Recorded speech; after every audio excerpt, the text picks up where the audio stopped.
Yo. Welcome into the ChrisBeCappinn show, man. Today is February the 10th.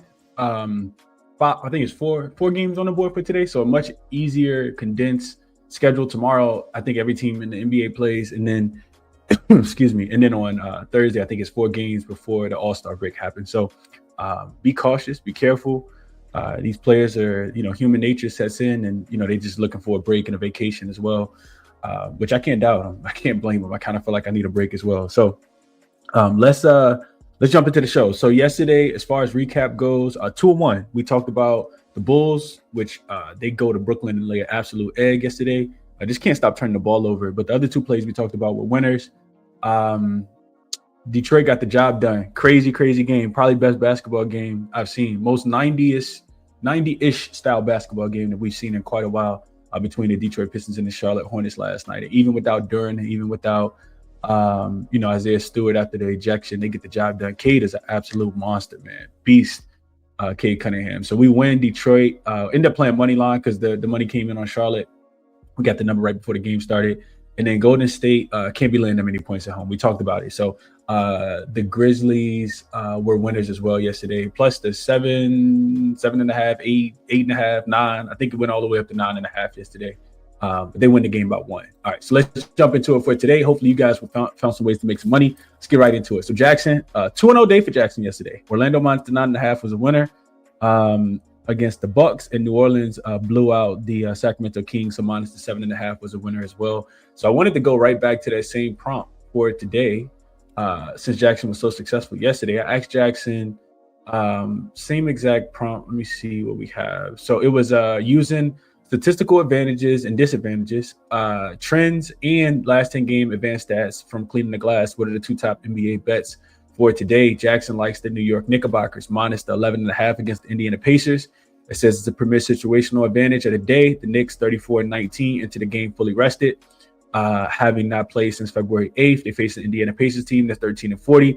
That's currently decimated by injuries. Indiana will be without their engine, Tyrese Halliburton, along with Ivica Zubac, Obi Toppin, Furphy, several other key rotational players like TJ McConnell and Aaron Nesmith are questionable. The Knicks are healthy, disciplined, and boast the league's third best offense. So the Knicks are a statistical juggernaut in this spot, ranking 3rd in offensive rating, 4th in net rating. The ability to dominate the glass is a deciding factor. New York ranks 6th in offensive rebound percentage, while Indiana is 27th without Ivica Zubac to anchor the paint. The Pacers lack the physical interior presence to stop Karl-Anthony Towns and the Knicks front court from generating second chance points. It's some more stuff, but I don't feel like reading all of it. So that's the first one on the Knicks. The second one is on the Spurs minus the 8.5. It says that this is a classic scheduled loss spot for the Lakers. They played a grueling game against the Thunder last night, and now they face a rested Spurs team. It's 36-16. That ranks 3rd in defensive rating. The Lakers are navigating the roster vacuum as Luka Doncic is ruled out, and the fatigue on the back-to-back often manifests in lower shooting efficiency and higher turnovers. The Spurs' defensive dominance, and this is the story here. They rank 3rd in defensive rating at 111.1 and 4th in turnover percentage at 13.4. In back-to-back scenarios, fatigue often leads to sloppy play, which the Spurs are perfectly positioned to exploit. The Lakers are already struggling with ball security, ranked 22nd in turnover percentage at 15.3, and will be without the playmaker Luka Doncic in this game. So those are the 2 looks for Jackson today. Spurs to get the job done against the Lakers, and then the Knicks to get the job done against the Indiana Pacers as well. Let's jump into the games. I'll tell you guys if I agree. So first one up is the Pacers and the Knicks, and I didn't see Jackson mentioned that Ivica Zubac is listed as out. I saw Zubac listed as questionable, and that's big in this game in my opinion. Also, Nesmith is listed as questionable. I like the Knicks in that last game against the Boston Celtics. Nice bounce back spot for them after losing by 30 plus to the Detroit Pistons the game before. Aaron Nesmith is also on the injury report, so it makes it difficult for me to bet a side. Are the Knicks the better team? Yes. They by far the better team. They're 19-8 against the spread at home, 9-1 against the spread in their last 10 games. They've been running teams off the floor. Do the Pacers bring it to Madison Square Garden? I'm not sure. I would love to know if Neesmith and Zubac are going to play, because the Pacers are a team that religiously cannot stop anybody from getting to the rim and just scoring at will. So initially I thought, Knicks team total over. I'm not sure if I'll play the game. The Pacers have not been good, though. We know. I think, honestly, the best way to bet the Pacers is to take their season win total under. They have some incentive to continue to tank as far as like picks go. So I kind of think that the Pacers keep Zubac out. I don't think he'll play in this game. This is just my thought. And I think their season win total is like 21.5. At least when I was when I was looking it up the other day. I got to go in and do a little bit more research, but I don't think the Pacers want to win 22 games this season. They're 9-16 against the number on the road, just 4-6 against the spread in their last 10 games. This is their third straight road game as well. And I think when I was looking into it earlier, I know the Knicks won the last game that they played. They only beat this Pacers team by 1 in Indiana. And they were, I forgot how many they were laying. That game did go over the total as well. But the Pacers, road dogs, and let me just look, see if they're getting 10 points or more. They're 5-3 against the number, 6-2 to the under as well. They only average 101 points in this game. So maybe the Knicks come out, play some defense. I don't know if I really want to rely on that. The Pacers offense should take a step back. But regardless of that, just wait for the injury report. In my personal opinion, I'll be waiting for the injury report in this game. Let's keep going. Probably spent too much time on that game. So the next one up is the Clippers and the Rockets. Rockets are laying 7.5 points. My graphic is not right. This is the Rockets are getting 7.5 points, and that is not correct. So I want to just fix that. Just take a quick second to fix that. All right, there we go. So Rockets laying 7.5 points. This is the first leg of a little mini back-to-back baseball series. These two teams play again tomorrow. That game will also be in Houston. So the injury report here has Benedict Mathurin and Isaiah Jackson listed as available to make their debut for the Los Angeles Clippers. And then on the Rockets side of things, they'll be fully healthy, I think. Let me just double check. I don't think I saw anything pop up for them. Let me just double check real quick. Rockets will be healthy in this game outside of Fred VanVleet. So initially I'm looking at this game, and this one kind of gives me Golden State and Suns. I mean, Golden State and Memphis vibes from last night. Like I can't lay this many points for Houston. That's really what it comes down to. But Houston, and here's the reason why. Like Houston, I look at them as home favorites, and they have not been good. They've covered, I think, like 4 of their last 17 games. Don't quote me on that, but it's something like that. Four of their last 17. I know it's 3 of their last 15 a couple games ago. They did get a big win against the OKC in that last game. They had double revenge in that spot as well, but they're still just 8-15 against the spread at home. They're 3-7 against the spread in their last 10 games. The Clippers have actually covered both spreads against the Rockets this season. They're winning. They won outright, one of them outright, and then they lost by 2 points as 9-point dogs in the other one. I know that they're a little decimated without Zubac and without James Harden, but they're still playing really, really hard. We just saw it against the Minnesota Timberwolves in that last game.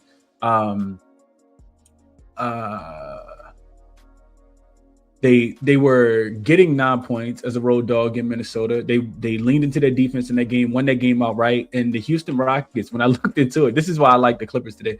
When I looked into it, and this is just repetitive with the Rockets, their offense stinks. If they're not making threes, then their offense can really, really fall off a cliff. And that's what you got to do to be able to beat the Clippers. The Clippers are not a team that allows you to score the basketball on the interior. I initially looked towards and going under his points prop, but it was pretty low. I still think that he goes under, though. But Houston is actually they're 0-8 against the spread in their last 8 games if they're laying 5 points or more at home. I'm going to say that one more time. The Rockets are 0-8 ATS in their last 8 games when they're laying more than 5 points at home. And you get a 7.5 in this spot. The Clippers have actually covered, as my notes start to refresh, the Clippers have actually covered 7 of their 13 games as road dogs when they are not unrested. We know there's older team, so I wanted to kind of go in and look at them with rest, as road dogs. Like I said, just slightly profitable in that spot. But they have won the last 3 outright. They beat Toronto in Toronto, Phoenix in Phoenix, and Minnesota in Minnesota. And 2 of these games were without James Harden, and I think Zubac as well. So I think 7.5 is too many points. I'll be on the Clippers today. All right. before we continue, do me a favor, run the likes up if you can. Subscribe to the channel if you guys have not, and let's keep going. One more game I wanted to talk about, and that is the Dallas Mavericks and the Phoenix Suns. So injury report in this one on the Dallas side of things. Just make sure I got it right. Yeah, Klay Thompson, questionable. No Kyrie Irving, of course. On the Phoenix side of things, excuse me, Grayson Allen is out.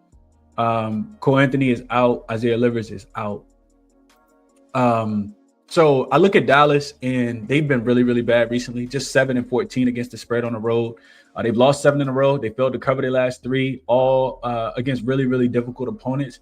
If we look at the Mavericks' recent schedules, man, they've been going through the gauntlet. It's been pretty bad, man. I just want to tell you guys who they played so far recently. They played this. They play the Spurs, the Celtics, the Rockets, the Hornets, the Timberwolves, the Lakers, and they've lost every single one of those games. Last one they got came against the Warriors at home, and since then they've lost 7 straight. They've only covered 2 of the 7. And I don't think it gets any easier here. Phoenix is the best ATS team in the NBA. They have been struggling recently, but they're still 16-9-1 against the spread at home. This is their 3rd straight home game. I do expect them to be focused, coming off back-to-back losses to the Warriors and the Philadelphia 76ers. It is the first leg of a back-to-back, though. That's something to note. They do got OKC coming to town tomorrow, so no travel in that spot. Phoenix did win the earlier matchup. They were laying 2. They won the game by 9 in Dallas, and I think the total did go over the 226. So this total is actually on the move up. I saw 226.5 last night. It's up to 228 now. I kind of feel indifferent about the total. I kind of feel like Phoenix plays their best defensive game here because the game is at home. We know that they play slow. Phoenix is like 23rd in pace. The Dallas Mavericks are like 2nd or 3rd in pace. They want to run up and down the court, not play any defense, and just try to score the basketball as much as they can. Not sure why, but that's just the brand of basketball that Jason Kidd wants to play. Phoenix in games, I looked at them as home favorites in games with not high totals, but like semi-high totals with like above 226. It's 6-1 against the number, 6-1 to the under. I think they kind of lock in on defense. It's really hard to play teams to team totals under specifically against with the last week before the All-Star break. But that's something that's on my list, man. Dallas team total under. I think that they can struggle to score the basketball here outside of Cooper Flag. They're not a good 3-point shooting team. The Phoenix Suns do a pretty good job on defense in general, however you shape it. So I kind of think Phoenix brings it defensively. I kind of want to lay the points with them as well, but it does kind of worry me with them being on the first leg of a back-to-back. I just think that we see a really good game from them coming off back-to-back losses. And I had some really strong systems that said to play the under as well. This one is teams with a 55% win percentage, which the Phoenix Suns have, coming off back-to-back. Let me just double check this real quick. So teams coming off back-to-back home losses, they have a 55% win percentage, and they're laying more than 5.5 points since COVID are pretty good ATS. They cover about 2/3 of the time. This year, they're 6-1 against the number, 85%, and they're 6-1 to the under as well this season, which is, it's not a big sample size, 7 times, but they've gone under since COVID. They've gone under about 55% of the time as well. So I guess Phoenix in the under for me would be the plays in this game, the way I'm thinking about this one. Dallas team total under is what I prefer the most, 109.5. The Clippers plus the 7.5. Not sure what I'm going to do with that next game, and I'm not sure what I'll do with the Lakers and the Spurs game either, if I'm going to even play that one. Don't expect Bron to play on the second leg of a back-to-back. I think the Lakers got one more game against Dallas on Thursday before the All-Star break, but yeah, it's the way I'm kind of thinking about today, man. And then player prop wise, I didn't give you guys anything. Didn't really go through outlier on this game, but on this show. But I like the Zubac under. I may even do another show later today, just kind of going over player prop looks as we, get a little bit more of a healthier, a confirmed injury report. But we shall see. Link is in the description if you guys are interested in checking out the resources that I use to handicap sports, all the sports. Jackson, Outlier, Moneyballer, OddsJam. Moneyballer has the my systems. I've been tweeting about this a lot. If you guys are following me on X, it's a really cool way to just try to automate and be more efficient in your process. So definitely check that link out. I use Moneyballer all the time on the show, off the show. Wanted to get them some love because they're doing big things over there. So check that out. Link is in the description to save yourself some coin. Best of luck on your action for today, man. I will catch you guys again tomorrow. I'm out.